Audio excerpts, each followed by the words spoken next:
In the heart of the Dark Ages, Europe was dominated by heavy, shadowed fortresses of stone. A world of fear, superstition, and limited horizons.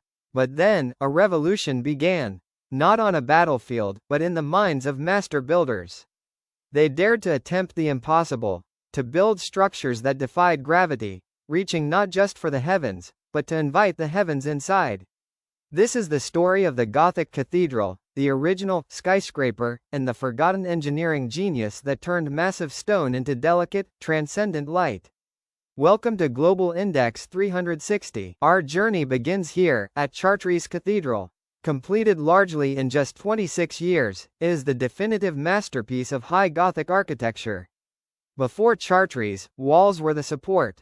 They had to be thick, heavy, and oppressive. But the Gothic masters had a new vision: divine light.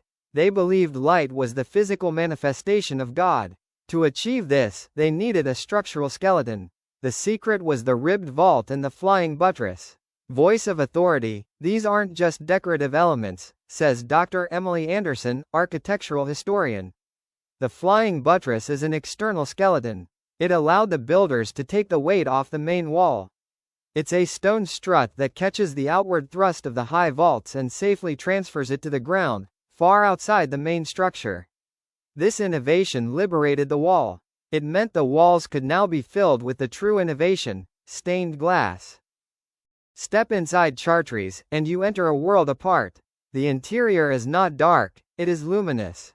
The walls of glass act as filters, transforming sunlight into a spiritual, ethereal glow, the lux novae, new light, of the Middle Ages.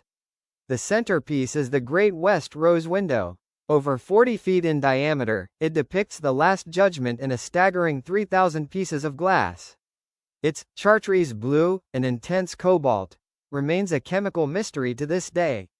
For the medieval pilgrim, this was a journey from darkness to enlightenment. That journey is literal at Chartres.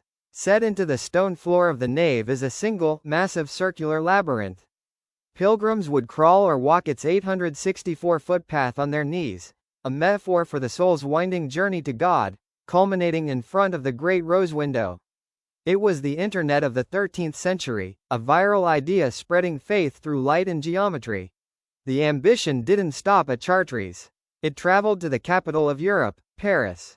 Here, on the Ile de la Cité, Notre-Dame Cathedral pushed the Gothic idea to its absolute limit. Notre-Dame was one of the first cathedrals to use the flying buttress on a massive scale. The architects of Paris were obsessed with height. They wanted the nave to be higher, the windows wider. Notre-Dame is a cathedral of superlatives, notes Parisian engineer Jean-Pierre Dubois. The chevet, the east end, is an engineering marvel. The buttresses are like the spokes of a wheel, supporting one of the tallest vaults ever attempted at the time. It's not just beautiful, it is structurally daring, a balancing act of immense forces that has lasted nearly 1,000 years. Even after the devastating fire of 2019, the core engineering held.